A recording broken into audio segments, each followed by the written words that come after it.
more time into it that sort of get the result. And so one thing that I would use those tools for especially is to figure out negative keywords. So one of the ways to really eliminate a lot of this up here is find your keyword that you want to target and then use the negative keyword area within Google AdWords to actually put in the keywords you don't want to show up for. So it might be, negative keyword might be review. A negative keyword up here might be, I don't know, course or info or how to sort of thing. And so using negative keywords is a great way to ensure that your ad's showing in front of the people that you are trying to target with the buying intent. So that's how we sort of do, or that's what we're trying to focus on with our keywords. Now, there's a great strategy that you can use using Google's artificial intelligence and machine learning, which is called the alpha beta, which is, or it's otherwise referred to as, the research and winners. So the beta campaign, you know that campaign is probably not going to produce the most amazing result, but you're using the data from there and you're essentially telling Google that this is these are the sort of group of keywords that we want you to go and try and get clicks for. And then we're going to assess those clicks and we're going to see if there's any winners in there. So if there's a keyword, let's say, let me just totally go back one step. There's sort of two ways you can do this. One is, bear with me.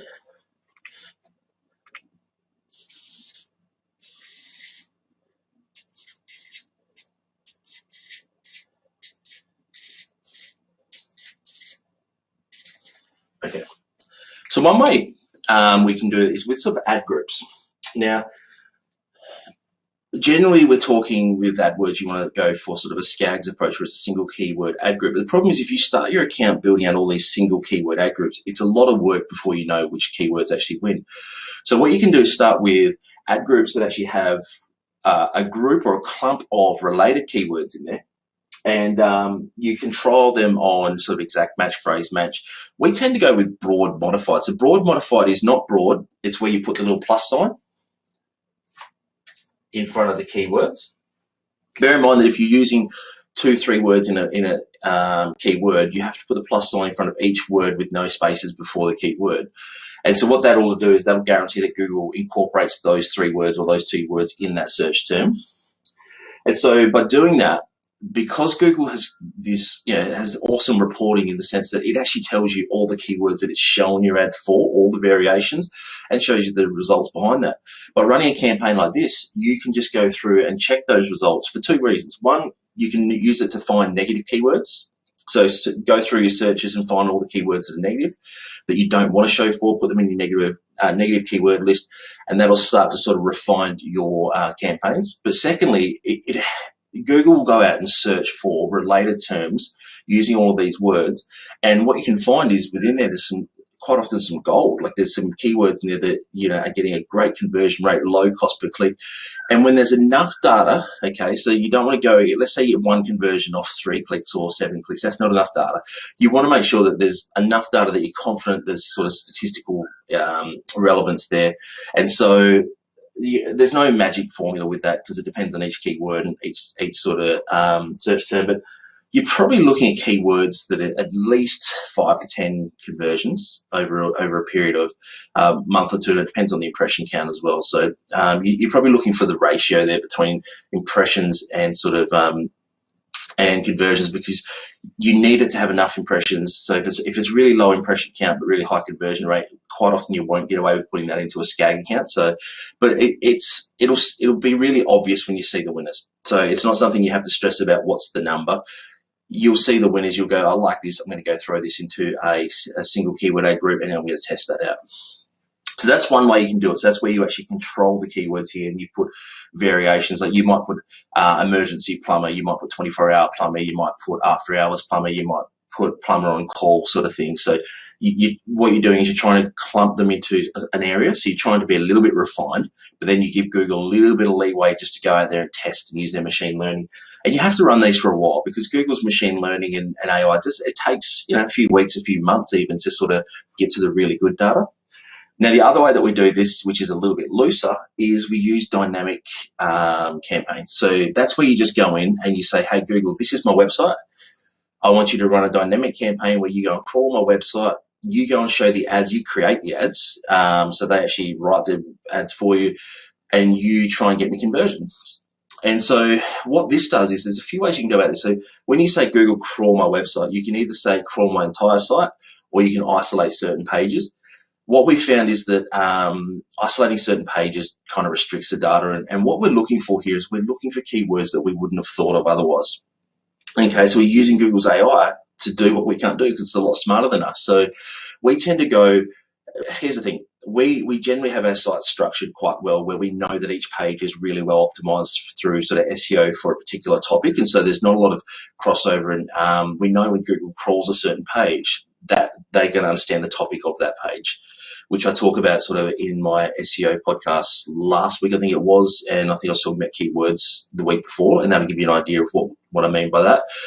But the reason for that is, even if they're crawling your blogs, now, be mindful, sometimes you might want to shut your blog off if you've got a rubbish blog. But if you've got a sort of targeted blog where you're talking about relevant topics, and the other key is make sure that you've got links where people can convert on your blogs, or you've got sort of buttons where they can actually go through to contact and convert, because the thing that we're measuring on this is always conversions. And I'll talk about setting up conversion tracking in tomorrow's podcast.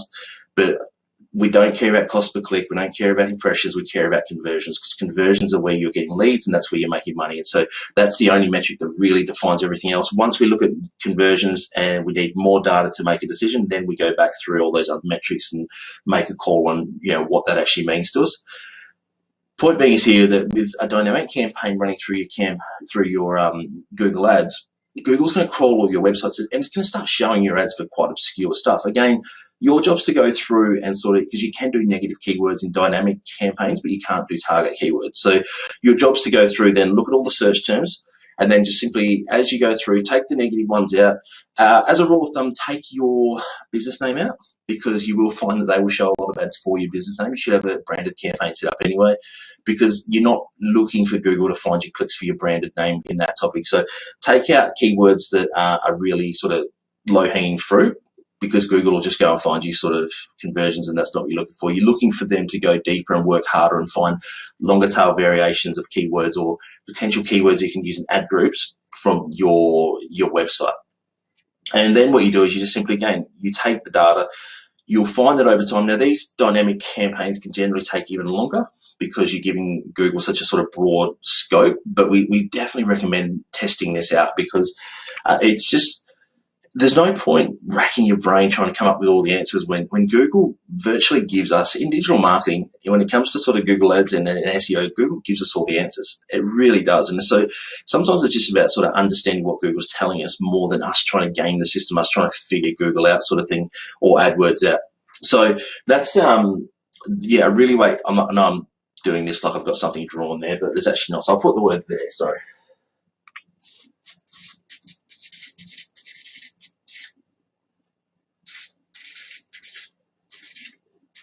Okay, there we go. So that's a dynamic campaign. So I'm not just pointing at a blank. I feel like a bit of a teacher up here, going to the whiteboard all the time. So that's a dynamic campaign. So that's how you run your beta. So again, this is your beta campaigns. So this is where you're testing the market. So you wouldn't put all your budget into here by any means.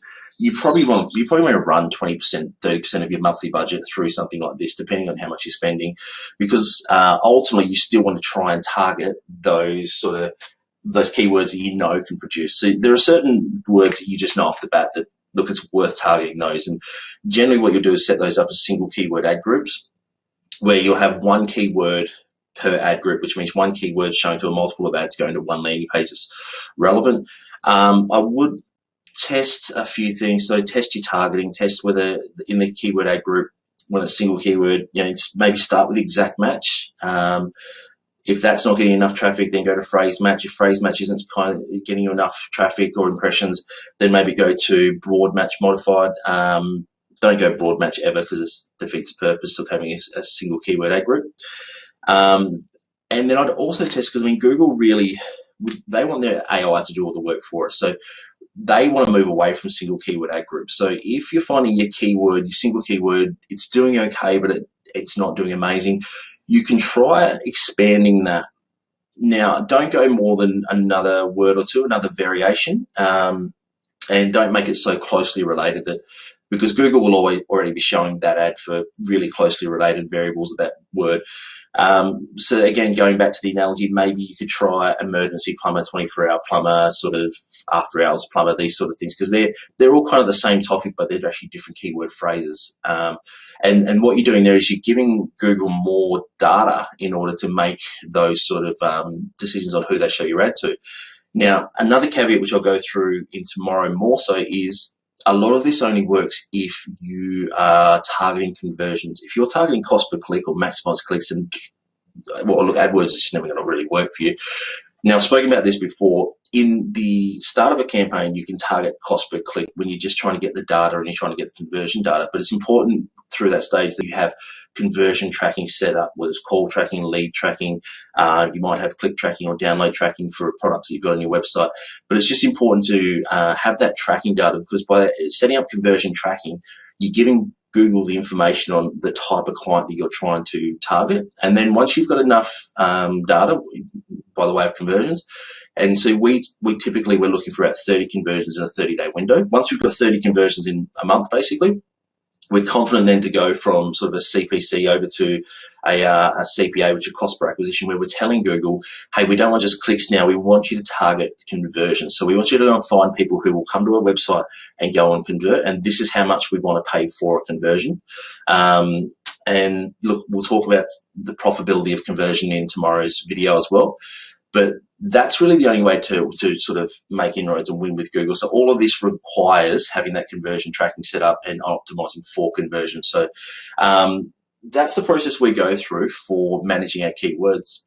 Now, again, spend time, think outside the box. You know, I remember someone once telling me that 90% of people who run Google AdWords don't do the hard work. They don't go through the effort of actually trying to analyze keywords. They just go and run the most basic keyword groups they can think of, and they wonder why they don't get the results. So like anything, it takes time. It can be frustrating. It can be sort of a little bit overwhelming even at times. But if you just continue to work, continue to try and get granular, use all of these methods here to try and sort of refine your campaigns, I promise you can still be really profitable on Google Ads. But if you don't do this and you're just sort of running campaigns without too much thought, then unfortunately you're just going to run into the problem that a lot of business owners have, and that's where they say, like, Google AdWords don't work, they're too expensive. And the truth is, yes, they can be really expensive, and they can suck your campaign and your budget dry really quickly. So, but we'll talk more about that later in the week. If you enjoyed this video, feel free to comment below if you've got any questions or share it around, and I'll talk to you tomorrow in our next podcast. Enjoy the rest.